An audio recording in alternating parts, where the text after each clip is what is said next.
I want to start with this next segment simply by showing a clip that we showed already. Siraj Hashmi saying, yeah, he's dead, on X. You want to pull this up? So this is a post from Siraj Hashmi when Kamala Harris was was speaking at a campaign HQ and then said, I know you're still on the call, almost saying recording. Well, here we have this tweet from Tucker Carlson Network. Where is Joe Biden? Why haven't we seen him? Clearly something is going on. And this is Tucker with Jack Posobiec referencing Charlie Kirk. I'm going to play this clip for you guys. The story is Charlie Kirk said he got a weird lead that about a week ago, there was a medical emergency for Joe Biden and they were trying to rush him to the hospital. Here's what Tucker Carlson had to say.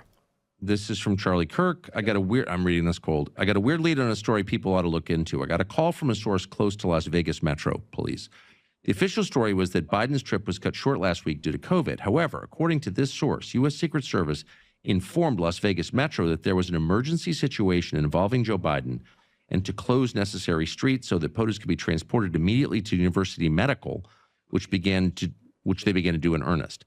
Then mysteriously, there was a stand-down order, and the Secret Service informed local Vegas PD that they were going to medevac POTUS to Johns Hopkins, which they presume meant fly him back east as soon as possible. Apparently, the rumor mill in the police department was that Joe Biden was dying or already dead, possibly. I didn't think too much about this lead. It seemed too wild to be true, but given that Joe Biden has been out of public sight for days and dropped out of the race via an X post, and his brother James indicated health was a factor, I'm beginning to grow more curious if COVID or something else has been more serious than reported. If anyone with Las Vegas Metro has information, please email freedom@charliekirk.com. I want to hear if there's more to the official story than what they're telling us.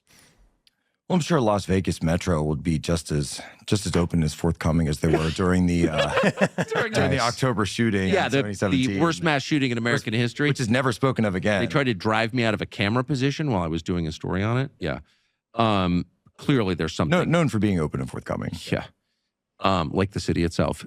So we have this also from Charlie Kirk. He says, update. I have received multiple emails like this one confirming many elements of the story. Many have confirmed that a call went out to block streets to get Biden to University Medical Trauma Center, ASAP Trauma Center. And then the plan abruptly changed and they got him out on Air Force One very quickly. I have not confirmed the IDs of these people, but there are an overwhelming number of stories corroborating essentially the same account that I felt comfortable sharing. I have people diving deeper into this now. He says people have sent me a post from Emily Gooden, senior White House correspondent for the Daily Mail from July 17th. She documented that the flight time from Vegas to Dover was 3 hours and 48 minutes, extremely fast. And that Air Force One flew so fast the plane shook. This seems to confirm reports of how urgently Air Force One took off out of Vegas. The questions now are, did Joe Biden have a serious medical event in Vegas that has been covered up? Did that medical event contribute to his decision to pull out of the race? How precarious is Joe Biden's current health condition? I'm actually wondering if Joe Biden will make an appearance ever again. Is it possible that Joe Biden is completely incapacitated or dead, and so that's why they drop him out of the race via a message? Man, I think I can't even. It wouldn't surprise me. What you were saying about no more conspiracies, I feel like it's almost a death of all the old conspiracies, and now the new collection of unimaginable conspiracies. They're, in my opinion, holding a president hostage. You know, his death is hostage. I mean, this man cannot speak, cannot move, cannot turn. And they're willing to do anything. But guys, this post that Charlie Kirk is referencing, this is the viral video where, let me turn this down a little bit, where Biden could not walk down the stairs. Yep. Look at him walking to the car. He looks dead. This was widely in the press as that's if you tons of outlets said Biden struggles to walk down the stairs.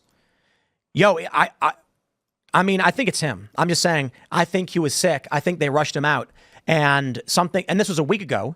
So this is on the 17th. Something may have happened a few days later. He could be around still, and they've been taking all this time to film whatever speech he's going to give from the Oval Office and pretend like it's live. Dude, okay. Or pumping with drugs. He's 81. That doesn't matter. He's 81. Sensitive subject, I guess, but have you guys been with a loved one who is elderly as they lay dying? A few times. Yeah. You get to a point where you know they're going. Mm-hmm. They are alive. They are incapacitated, and they may just be completely out of it. Yep. They may be snoring. They may be on a ventilator. And the doctors are saying, They're in and out. Right. And Biden may be in this moment right now, still alive. Kamala Harris said, you're on the call. She was going to say recording. I don't think Joe Biden is here, like mentally.